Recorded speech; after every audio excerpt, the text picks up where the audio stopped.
اللهم ارحمنا بالقرآن واجعله لنا إماما ونورا وهدى ورحمة. Ustaz, terima kasih kongsikan kita apa tu nama-nama imam, rawi, kita at least kita faham sikit lah apa apa yang kita baca sekarang lah Ustaz. Tapi sebagaimana kita tahu Ustaz, Hafs an-Asim juga ada beberapa bacaan yang gharib.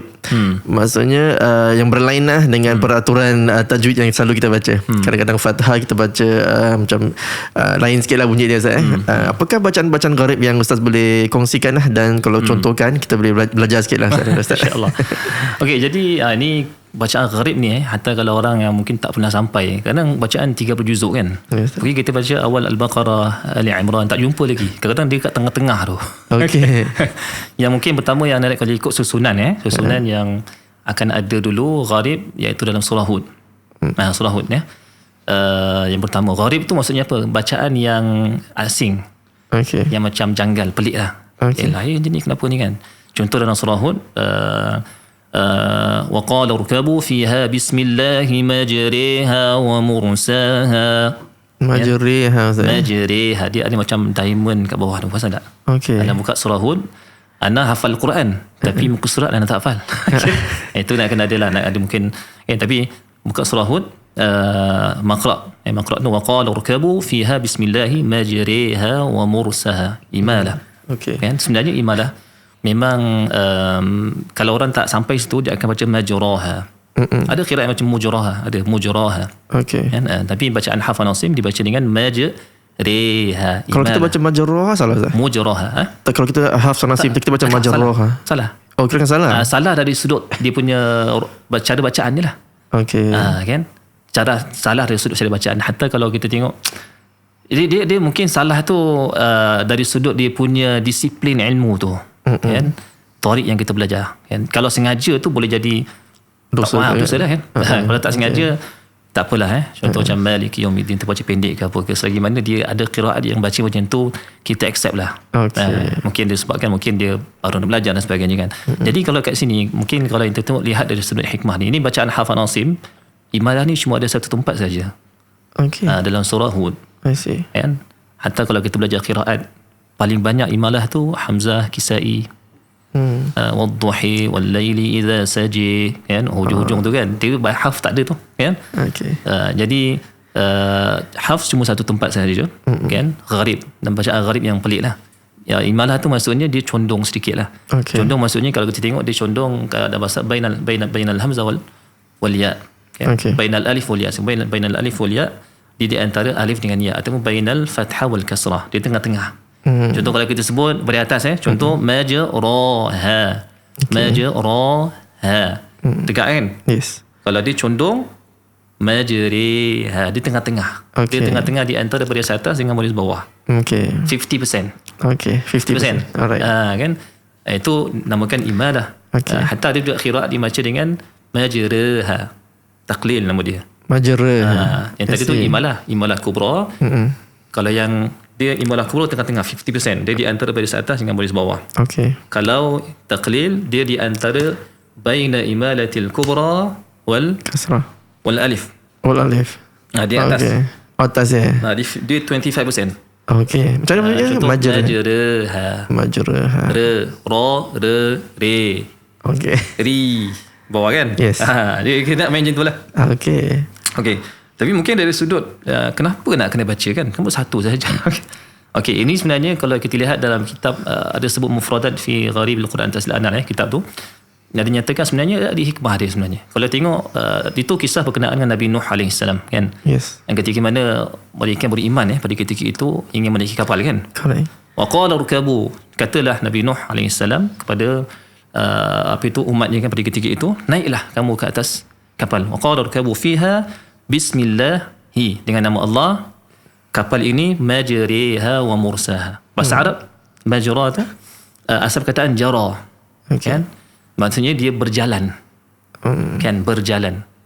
Jalan tu kalau dirujuk dalam kamus bahasa Arab, dia ada berjalan atas daratan, berjalan atas laut. Kan? Kita bayangkan kalau kita jalan dekat atas daratan, dia biasanya dia tak ada macam terumbang-ambing kan, jalan biasa je kan, tak ada ham, tak ada smooth macam ombak gitu, smooth jalan. Kalau bawa kereta jalan highway, jalan terus kan, tak ada macam betul dah. Tapi kalau kita jalan, kalau kita naik kapal lah contohnya, pada ketika itu kalau kita redah lautan yang dalam, pada ketika itu ombak pula terumbang-ambing semua kan. Pada ketika itu kapal tu pasti yang apa banjir tu kan, pastinya akan terumbang-ambing. Jadi sebenarnya dia dalam kitab tersebut sebenarnya dia ada sudut kenapa dibaca dengan sengit, sebab dia macam tak stable gitu kan. Itu kenapa dia yang dibaca dengan majriha kan. Itu pun dia sampai begitu dikaji. Masya-Allah. Semua ada di setiap apa tu kita rasa macam jarang dengar tu, ada di sebalik tu ada dia punya hikmah dia yang para ulama kaji lah. Kan itu di antara satu yang perkongsian yang mungkin yang perlu kita tahu. Dan yang keduanya berkenaan dengan okeylah, ambil kata saktah pula contoh. Saktah tak boleh saktah lah, it's okay kan. Dalam Quran ada saktatul wajibat, ada 4 saktah yang wajib tu, ada 4 tempat. Saktah tu wajib dibaca dengan saktah ketika wasal. Ketika wasal saja. Kalau ketika waqaf tak wajib baca saktah dah. Okey.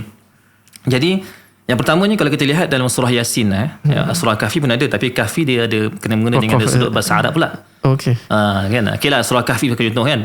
Alhamdulillahilladzi anzala ala 'abdihi alkitab wa lam yaj'al lahu 'iwaja qayyima. Kan qayyiman liyunzira bi ila akhir ayat kan. Jadi segala puji bagi Allah Subhanahu wa taala kan, yang telah menurunkan kitab kepada hamba-Nya kan, walam yaj'al lahu 'iwaja, dan tak jadikan kitab tadi itu dalam keadaan bengkok kan. Kan. Jadi kalau kita sambung qayyima dan dia tidak menjadikan Quran itu dalam keadaan bengkok, serta lurus.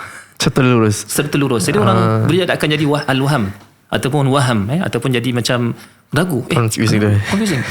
That's why kalau kita nak bezakan supaya tak para ulama ada yang kata takut dia na'at pula kan, na'at kepada qayyimah kan.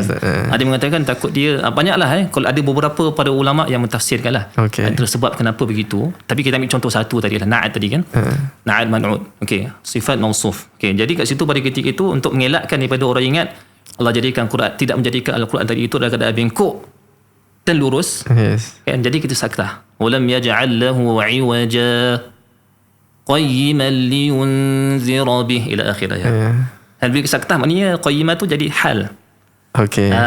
Untuk the next one. Ada lain tu kan. Dibaca ni qayyimah kan. Itu antara hikmahnya juga. Kan? Takut nanti orang akan terkeliru. Hatta dalam surah Yasin. Qalu ya wailana man ba'athana min marqadina. Hadza ma wa'ada ar-rahman wa sadaqa al-mursalun ila akhir ayat kan. Jadi kalau kita sambung terus, dia ada 2 kalam tu. Kata dalam kitab disebut satu kalam orang-orang kafir. Kan pada ketika itu siapa yang celakalah kami, siapa yang bangkitkan kami dari kubur kami ni. Kan. Jadi kalau kita sambung hadza ma wa'ada ar-rahman, kita sebut dalam tafsir menyebutkan, katakan itu adalah kalam para malaikat. Jadi kita sambung, jadi orang ingat ini kalam siapa, dia ke ini. That's why kita kalau kita waqaf tak ada masalah. Qalu ya wailana man ba'athana min marqadina. Waqaf. Boleh waqaf? Boleh, tak masalah. Waqaf dah tak, kalau waqaf dah tak ada saktah. Hadza ma ila akhir ayat. Kalau kita sambung dengan satu nafas kan, pada ketika itu wajib kita baca dengan saktah. Sekarang baru tahu Ustaz, tu baca Yasin tu sekarang baru tahu kenapa kita saktah. Itu di antara ada di sebalik-sebalik itu ada sebab-sebabnya kan. Kalau kita kajilah, ini memang dibahaskan jugalah oleh para ulama juga yang menggali mencari hikmah dari sebalik kenapa. Kadang-kadang ada orang ni bila baca Quran, ada orang macam dia tak terfikir tu okeylah, dia dekat dengar dia. Tapi kalau ada student tanya, Ustaz kenapa macam ni jadi guru kena tahu Ustaz. Jadi guru kena tahu. Benda-benda macam tu nak kena tahu. Sebab saya nak cakap long journey lah baca Quran ni. Jadi takkan habis. Hatta tajwid pun, kitab tajwid, kupasan tajwid pun itu yang ada. Ada banyak lagi kitab. Dia tajwid ni dia ada peringkat tau. Dia ada yang ibtidaiyah kan, mutawassithah, kan. Dia ada yang peringkat awal mudah sikit, pertengahan, dalam lagi. Allah. Sifat huruf banyak. Kita belajar ni yang belajar kan, tapi kalau nak gali contoh kalau kita ambil master ke ambil PhD banyak lagi term-term yang kita tak pernah dengar. Sangat-sangat luas ya. Tu cakap long journey lah, takkan pernah habis. Ilmu ni yang kita dapat ni ibarat macam setitis air di lautan. Hatta anda sendiri pun walaupun dah mempelajari memang anda menceburi bidang Quran qiraat ni sebenarnya pun tak cukup lagi. Allah. Kan macam anda cakap tadi yang anda kongsikan di awal tadi kan, hafan asim, bertalaki dengan guru. Ada orang kadang bila dah talaki habis kan? Sedangkan Rasulullah sendiri pun every year bertalaki dengan Jibril setahun sekali kan. Yes. Bertalaki dengan Jibril walaupun Rasulullah dah tentunya dia maksum ataupun dia memang, tapi Rasulullah sendiri bertalaki dengan Jibril AS. Apatah lagi kita, sekiranya kalau dah khatam kira dah tamat, dah habis. Allah, terasa tak tadi? Tak, saya nak cakap dengan dia juga sebab anda sendiri pun masih talibul ilm. Anda masih talibul ilm. InsyaAllah. Masih lagi menuntut ilmu sebab anda masih lagi berdamping lah, ataupun anda masih dengan guru anda dekat Mesir. Masya-Allah. Jadi Ustaz ngaji every year ke sana ke? Seminggu sekali nak talaki. Zoom ke? Zoom. Sekarang ada Zoom kan? Yes. Masih nak talaki lagi. Walaupun anda dah pernah talaki dulu. Tapi anda ambil barakah talaki. Masya-Allah. Kan? Maknanya tak semestinya kita sebagai seorang guru kan, maknanya kita dah tak perlu belajar. Perlu belajar. Betul. Kan? Itu kita katakan wa fawqa kulli dhi ilmin alim kan, atau kita ada lebihan. Kan? Kita takkan pernah habis lah. Ini just ana sebagai satu nasihat untuk dia Ana juga kan, takkan pernah habis belajar. Kalau Ana rasa kalau ada kesempatan, jadi Ana akan sambung sebab sekarang ialah dah komitmen keluarga, kerja itu dan sebagainya kan. Keterbatasan waktu, tapi lagi Ana kita cuba tanamkan niat aja lah. Niat kita sepanjang hidup ni kita masih talibul ilm. Bagi Ana lah jadi itu sebut sedikit. Terima kasih atas peringatan ni Ustaz. Kadang-kadang kita pun sibuk dengan kerja yang Ustaz macam cakap kita mungkin kurang beri perhatian kepada inilah Tapi betul insya-Allah kita akan usahakan Ustaz. Insya-Allah jadi teruskan. Saya sarankan bagi sesiapa yang dah bergelar guru Al-Quran kan kat luar sana, memang alhamdulillah masya-Allah kan, satu langkah yang baik dapat sebarkan lagi ilmu Quran. Termasuk yang sama juga kena juga kita sebagai seorang guru tu kena ada macam peningkatan diri lah. Upgrade saya. Peningkatan diri lah. Banyak sebenarnya. Banyak. Okay. Anda sendiri pun cakap, terus anda cakap banyak lagi yang anda makin kita belajar makin kita tak tahu. Allah. Kan, subhanallah, ilmu sangat luas lah. Okay, masya-Allah. Kita ada topik guru-guru kat Ustaz. Tadi Ustaz dilantik sebagai salah satu panelis QTRS atau YRS iaitu pengiktirafan buat guru-guru Al-Quran Jadi bagaimana Ustaz seseorang yang mungkin ingin mengajar Al-Quran boleh mendapat pengiktirafan tersebut Ustaz dan apakah ciri-ciri ataupun ilmu-ilmu ataupun yang kelulusan yang boleh membantu seseorang itu untuk mendapatkan pengiktirafan tersebut. Okey, alhamdulillah. Jadi sekarang ni lah masya-Allah, alhamdulillah, peluang untuk jadi Al-Quran tu sebenarnya terbuka luas sebenarnya. Cuma nak ataupun tak nak je. Sesuatu benda yang baik bagi saya kan, benda baik itu kalau kita nak buat tu kadang-kadang kita rasa macam berat kan.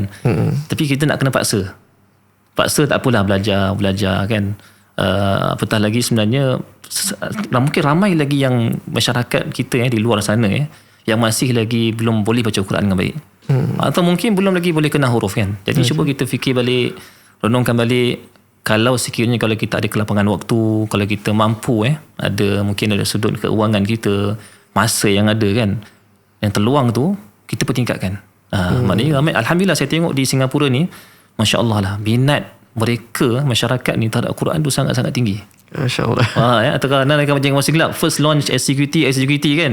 Ramai, penuh, terkejut. Masya-Allah, dia katakan subhanallah lah. Minat orang tu satu, masya-Allah lah. Anda rasa macam tak boleh nak cakap apa. Memang diorang barakah Al-Quran ni kan. Jadi alhamdulillah kebanyakan mereka dah graduate dah dapat IRS banyak kan, ramai kan. Alhamdulillah ramai guru-guru Quran. Jadi okey, jadi bila kembali balik kepada soalan tadi tu, Quran ni satulah bagi anak untuk menjadi guru Quran. Sebelum nak apply untuk jadi Quran, pastikan anda telah mengkhatamkan Al-Quran dengan guru secara personal. Ini nasihat anak sebab anda sendiri sebagai yang bertanggungjawab lah, diminta untuk menilai bakal calon guru-guru Quran ni kan. Based on pengalaman Ana, banyak yang apply tapi belum pernah khatam Quran ni. Okey. Khatam dengan siapa? Tak, saya dengar baca pun dalam halaqah tadarus, mungkin ni baru juzuk sekian-sekian. Ada yang khatam, alhamdulillah lah. Okey. Bila dia tanya macam ni bacaan-bacaan gharib ni yang tak boleh nak jawab. I see. Okay. Hatta hamzah wasal pun itu ni kan. Itu pun baca tu ni lagi, masih lagi. Allah. Hatta kalau hukum ni alamak macam mana ni tapi alhamdulillah dari sudut sijil mungkin dia dah pernah ambil ialah sijil Pergas ke sijil Az-Zuhri ke apa kan. Alhamdulillah baguslah. Tapi sebab bagian guru Quran ni paling penting, yang paling penting bacaan kita dulu. Sebab kita nak ajar ni, sebab ni nak jadi guru Quran sebagai amanah ni sangat berat ni. Allah. Sangat berat ni. Kita nak amanah yang kita nak kena jujur, nak sampaikan ilmu tu biar betul. Yes. Kalau kita ajar yang salah, bayangkan apa yang kita akan dapat. Betul. Hatta bila Ana dulu Ana sempat bersembang dengan just minta tanya pengalaman kan. Apa panelis yang lain, tak sebut nama dia lah. Jadi bila diceritakan pengalamannya, dia kata ada satu calon guru Quran ni, mereka dia dah mengajar pun. Jadi bila dibaca awal surah Maryam kan, huruf muqatta'at tu, kafa ya ain sad tu kan, dibaca lain. Contoh alif lam mim sad, alif lam mim sad, alama sa. Masya-Allah. Cakap macam terkejut juga. Jadi bila tanya dia kata dia dah membaca Quran lama dah. Lama kan? Macam mana? Habis macam saya nak buat apa Ustaz, dia katakan awak nak kena beritahu balik lah student awak kan, ada student yang dah tak ada. Betul. Jadi bagi Ana ni sebenarnya sangat-sangat bagus lah IRS ni. Sebenarnya dia bukan untuk mengongkong, tapi sebenarnya untuk kita memastikan maknanya seorang guru ni betul-betul layak ataupun tidak. Yes, kan? correct. Atau Quran pun ajar Quran ni Ustaz, ajar Quran betul lah ini kan, bacaan amanah ni. Takkan kita nak ajar yang salah, dia ajarkan lagi yang lain, so kita pun takut sebenarnya kan. Betul. Takut. Jadi bagi Ana, seorang guru sebelum nak apply untuk jadi guru Quran ni, pastikan khatam dengan guru yang mutqin. Guru banyak guru kan, tapi yang mutqin tu maksudnya guru yang diyakini akan bacaannya, yang guru yang ada sanad. Kan, kita semak bacaan kita tahu semua hukum-hukum yang ada kat situ, hukum yang bacaan tu betul lah kan. Barulah pada ketika itu dah khatam kan, beri boleh seiring, tak ada masalah. Kita talaqi, kita ambil sijil Pergas ke SQT ke tartil ke, banyak sekarang ada banyak peluang kan. Boleh, tak ada masalah. Tapi bagi Ana tu yang Ana berdasarkan pengalaman Ana sendiri, kebanyakan mereka ni belum khatam. Walaupun mengajar basic, contoh mengajar iqra ke, qiraati ke kan, tilawati ke apa ke, tapi orang masyarakat ni akan pandang tinggi lah. Maksudnya kalau dah seorang tu dah bergelar guru Quran, maknanya sebab dia dah tahu. Betul. Kan? Jadi kita kena muhasabah. Bukan apa, cuma nak berikan semangat lah. Maknanya betul-betul pastikan diri betul-betul dah bersedia, dah pernah bertalaqi sekurang-kurangnya bacaan hafal Asim dengan guru, dapatkan sijil pengakuan yang mengatakan dia dah khatam Quran dengan guru sekian-sekian bila dan sebagainya. Disertakan sekali, attachkan sekali tu masa nak apply untuk IRS tu kan. Dan juga yang ilmu-ilmu yang lain lah. Tajwid confirm lah. Correct. And tajwid, at least tajwid boleh jawab lah yang basic-basic kan. Nak tajwid, macam cakap tajwid tu dalam sebenarnya. Dalam. Kalau during interview tu dia tanya basic-basic ke? Yang kita tengok keadaan. Kita tengok keadaan. Tak tanya basic dulu kan. Ni tengok bagus ni, tak belajar ni kan, nak tanya tinggi sikit. Kita tengok lah. Jadi nak tengok mereka punya pemahaman, pengetahuan berkenaan dengan tajwid tu macam mana kan. Jadi kalau hukum mungkin goyang atau mungkin hukum-hukum yang simple pun tak tahu macam mana nak ajar. Itu bimbang kan. Itu satu lah. Itu tajwid confirm kan. Kemudian dari sudut belajar Quran ni pun ada, sebenarnya kena ada bahasa Arab sikit lah. Bahasa Arab kadang bila kita ajar Quran, Quran ni ada ayat yang panjang. Kalau kita surah Al-Baqarah kan, ayatul dain, satu page. Walaupun dalam Quran tu dah ada tanda-tanda waqaf kan, yang membantu kita lah untuk waqaf kat mana, ibtidak kat mana, tapi kadang-kadang certain ayat panjang. Jadi macam mana kita nak terangkan kepada pelajar, kita nak waqaf kat mana, dan ibtidak kat mana kan. Kalau kita tidak ada ilmu berkenaan dengan bahasa Arab, at least ada basic bahasa Arab lah kan. Waqaf ibtidak pun satu ilmu lagi kan. Banyak sebenarnya kan.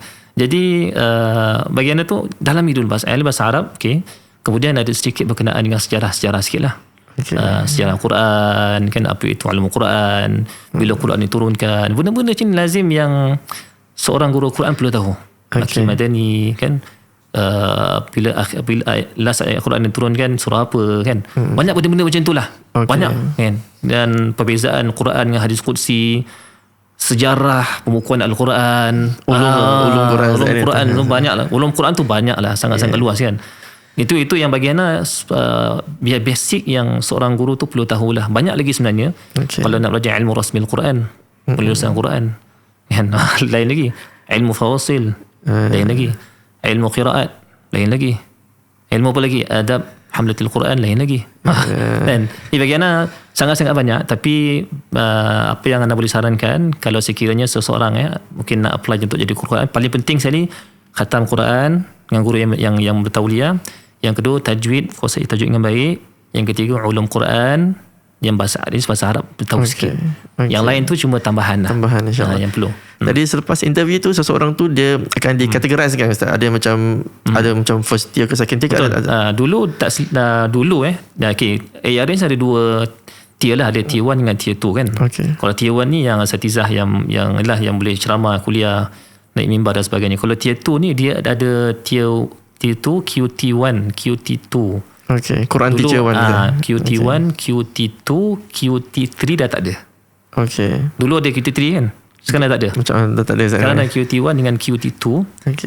Itu pun kita akan menilai lah sama ada mereka itu layak untuk mendapat QT1. At least kalau QT1 tu biasa dah pernah khatam, ada sanad lah. Mungkin ada beberapa sanad. Hafz, Syu'bah kan, dah pernah Qalun, Warsh. Kita boleh consider dengan CJ yang dia ada, mungkin ada diploma. Satu lagi kita tinggal.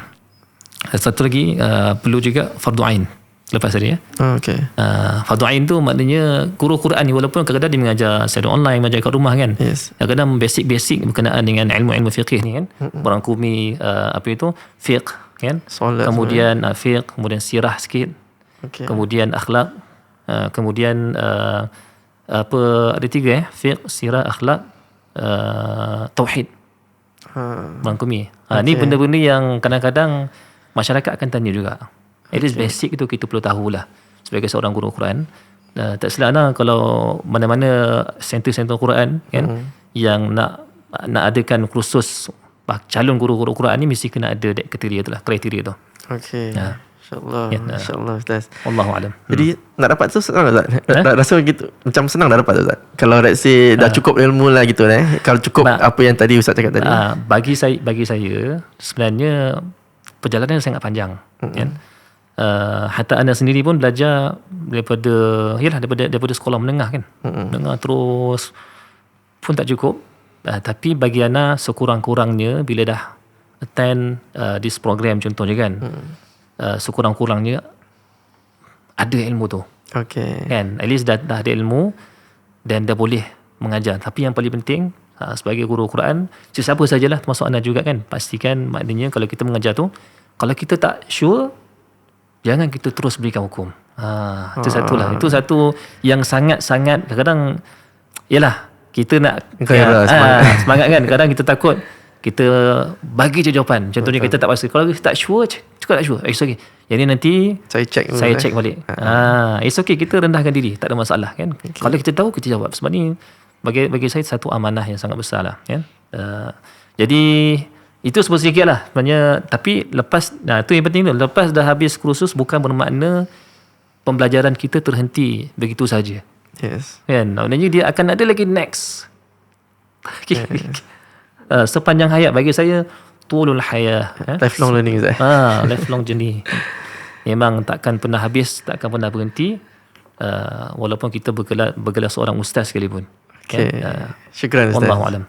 Ustaz, Allahumma arhamna bil Quran